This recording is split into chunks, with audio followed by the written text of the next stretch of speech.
할렐루야, 좋은 아침입니다. 하나님께서 우리에게 귀한 하루를 주셨습니다. 하루를 주신 하나님의 마음은 오늘 하루를 통하여서 그분을 더 알아가고 그분과 더 깊어지라는 그런 의미가 있을 것입니다. 오늘 말씀을 통해 하나님을 더 깊이 알아가는 우리의 모두가 되기를 원합니다. 이번 주 말 동안은 성탄을 기다린 사람들이라는 주제로 진행하고자 합니다. 성탄절을 한 주간 앞둔 우리가 성탄의 의미에 대해서 좀 묵상하는 그런 특별한 한 주간을 보내면 좋겠다라는 생각이 들어 우리가 이렇게 결정을 하게 되었습니다. 오늘 우리가 함께 읽을 말씀은 마가복음 1장 14절입니다. 마가복음 1장 14절은 이렇게 시작합니다. 요한이 잡힌 후 예수께서 갈릴리에 오셔서 하나님의 복음을 전파하였다라고 기록합니다. 주일에도 말씀드렸지만 우리는 대림절 세 번째 주간을 보내고 있습니다. 대림절은 무엇입니까? 대림절은 크리스마스 전 4주간의 주일입니다. 이 주간 동안 예수님의 탄생과 다시 오심을 기다리는 그런 교회만의 아주 특별한 주간이죠. 이 시기에 가장 중요한 이슈는 두 가지인데요.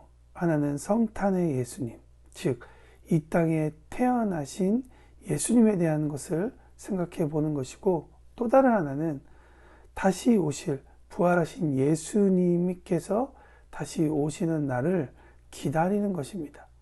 오신 날을 생각하고 오실 날을 기대하는 것이죠. 여기서 우리는 한 가지 질문을 가질 수 있습니다. 예수님은 왜 이 땅 가운데 태어나셔야만 했는가? 그리고 예수님은 왜 다시 오셔야만 했는가? 오늘 마가복음의 첫 문장은 이렇게 시작합니다. 하나님의 아들 예수 그리스도의 복음의 시작이다. 여러분, 예수님의 일생과 가장 가까운 밀접한 단어는 아마도 복음일 것입니다. 복음이란 좋은 소식이죠. 헬라어로는 유앙겔리온이라고 얘기하고 있는데요. 누군가, 사자가 전해주는, 아주 특별한 메신저가 전해주는 기쁜 소식이다라는 것을 이야기합니다. 또 다른 말로는 하나님께서 주신 축복이라는 뜻도 가지고 있죠. 많은 교인들이 복음이라는 말을 들어보지 못하지만 정작 복음이 무엇이냐라고 물어보면 자기의 말로 쉽게 정리하지 못하는 것이 이 복음입니다. 그만큼 복음이란 것은 우리 가운데 아주 가까이에 와 있지만, 그러나 한 번쯤 우리가 한번 정리해 볼 만한 그러한 단어이죠. 그러나 분명한 것은 우리 모두가 다 알고 있지만 정리되지 않은 이 문장. 여러분, 이 문장을 제가 말씀드리면 아마 여러분들도 거기에 대해서 동의하실 것입니다. 복음이란 무엇이냐? 인간이 죄로부터 구원을 받을 수 있다는 기쁜 소식입니다. 즉, 죄로 인해서 하나님의 진노에서 구원받을 수 있다는 소식이 이 세상 가운데에서 가장 기쁜 소식이라는 것이죠. 하나님과 떨어져 있는 인류가 하나님과 다시 가까워질 수 있다. 이렇게 볼 때 복음은 주 예수 그리스도를 통해 우리에게 전해진 구원의 소식이다라고 이야기할 수도 있습니다. 인류는 죄로 인해서 죽은 바 되었다라고 이야기합니다. 다시 말하면 하나님으로부터 떨어져 있다. 바로 거기 예수 그리스도께서 이 땅에 오셔야만 하는 이유가 있는 것이죠. 신약 성경에서는 이 사건을 복음이라고 이야기하고, 구약 성경은 이 예수님의 사역을 모형적으로 비춰주면서 그 내용들을 계속 설명하고 있는 것입니다. 완벽한 제사장이자 완벽한 제물이 되신 예수 그리스도, 그가 이 땅에 태어나신 목적과 이유는 인류와 하나님과의 관계 회복이다라는 것을 우리는 알게 되는 것입니다. 그렇다면 초반에 했었던 질문, 예수님은 이 땅에 왜 오셔야만 했는가? 그리고 예수님은 왜 다시 오셔야만 하는가? 이것은 우리를 포함한 모든 인류를 구원하시기 위한 제물, 그 제물이 되시기 위해 이 땅에 오시는 것이죠. 이 땅에 오신다는 것은 너무나도 복되고 좋은 일이지만, 그러나 그가 죽기 위해 와야 된다라는 것은 생각하면 생각할수록 우리에게는 참 의미가 있다라는 것을 알게 됩니다. 십자가에서 죽으시고 부활하셔서 하늘에 오르신 예수님께서 오심으로 산자와 죽은 자를 심판하시기 위해 이 땅 가운데 다시 오셔야만 하는 것입니다. 그렇기 때문에 예수님께서 다시 오시기 전까지 그가 원하시는 것은 무엇이냐? 많은 인류가, 저와 여러분을 포함한 모든 사람들이 예수님을 통해 하나님과의 관계 회복이 일어나기를 원하신다는 것이죠. 그런데 예수님께서 이 땅에 태어나셨고 또한 다시 오실 거라는 메시지가 감동이 되는 이유는 하나님께서 인류를 먼저 사랑하셨다라는 선언이기 때문입니다. 근데 그것이 선언으로서만 끝나는 것이 아니라 행동으로 드러났다는 것이죠. 그래서 오늘 마가복음 1장 14절은 이렇게 시작합니다. 예수께서 갈릴리에 오셨다. 본문은 예수님의 오심으로부터 시작합니다. 인류가 복음에 대해서, 다시 말하면 하나님과의 관계가 끊어져 있음을 완벽하게 깨닫는 선에 도달했기 때문에 예수님께서 오신 것이 아닙니다. 어찌 인류가 스스로 하나님과의 관계가 끊어져 있음을 알 수 있을까요? 스스로에게는 답이 없죠. 지륵 같은 어둠은 자기가 어떤 포지션에 있는지 알 방법이 없습니다.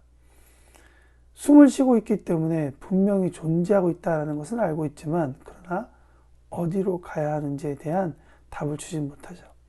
그래서 하나님과 인류의 끊어진 관계를 알게 하기 위해서는 무엇보다 위로부터 우리의 삶으로 예수님께서 오셔야만 하는 것입니다.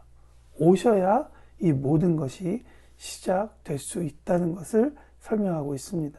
그래서 성탄이라는 것은 인류가 하나님을 다시 만날 가장 소중한 기회를 얻는 위대한 시작이라고도 이야기할 수 있습니다. 오셨다는 것은 의지적인 행동을 드러내는 것이죠.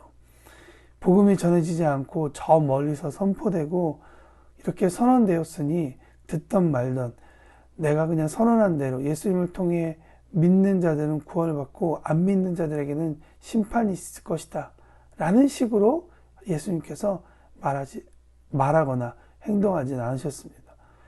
오늘 본문을 이야기하죠. 오셨다. 다시 말하면 이 복음의 선포와 선언은 우리가 듣고 구원을 받았기 때문에 그가 우리 가운데 오셨다라는 것을 이야기합니다. 이것은 무엇을 이야기하느냐? 듣는 대상인 우리에게 그분이 찾아오셨다라는 하나님의 사랑을 나타내고 있는 것입니다. 하나님은 우리를 홀로 두지 않으시는 하나님이십니다. 우리를 사랑하시고 우리를 품어주시고 또 우리가 외롭지 않도록 우리에게 다가오셔서 우리를 멸망 가운데 두는 분이 아니라 구원하심을 기뻐하는 하나님이라는 사실을 오늘 본문은 이야기하고 있습니다. 그래서 성탄하면 연결되는 또 다른 단어는 바로 임마누엘, 하나님 우리와 함께 하시다라는 그런 의미입니다. 하나님께서 당신의 삶을 얼마나 사랑하시는지 임마누엘 하십니다. 하나님의 그 사랑을 깨닫는 이 한 주간, 오늘 하루가 되기를 축복합니다. 또한 오심은 갈릴리라는 구체적인 장소를 동반하고 있다는 것을 우리는 다시 한 번 더 생각해 봐야 합니다. 아무리 복음이라 할지라도 사람이 없는 곳에 선포되거나 선언되어서는 아무런 효과가 없죠. 필요한 곳에 반드시 선포되어야 하는 것입니다. 용서와 회복, 그리고 새로운 삶에 대해서 말하고 있는 복음은 그것이 필요한 곳에 전해져야만 하는 것입니다. 영적 갈릴리인 우리에게 복음이 전해졌습니다. 그리고 또한 주님은 찾아오셨습니다. 우리 삶뿐만 아니라 영적 갈릴리를 살고 있는 또 다른 이들에게도 이 복음은 동일하게 전해져야 합니다. 예수님께서 찾아오셨다는 것은 우연을 이야기하는 것이 아니라 의도를 이야기하고 있습니다. 성탄절 한 주간을 남겨두고 있죠. 우리가 기대하고 있는 성탄은 무엇입니까? 모쪼록 우리의 성탄이 하나님께서 우리를 사랑하셔서 의도적으로 찾아오신 그 사랑의 깊이를 더 깨닫는 한 주간이 되기를 원합니다. 거기서 우리만이 아니라 우리의 이웃과 영적 갈릴리에 있는 사람들 그 한 분 한 분의 삶 가운데 찾아갈 수 있도록 우리가 그러한 다리가 되기를 원합니다. 우리 주위 사람들을 더 사랑하십시다.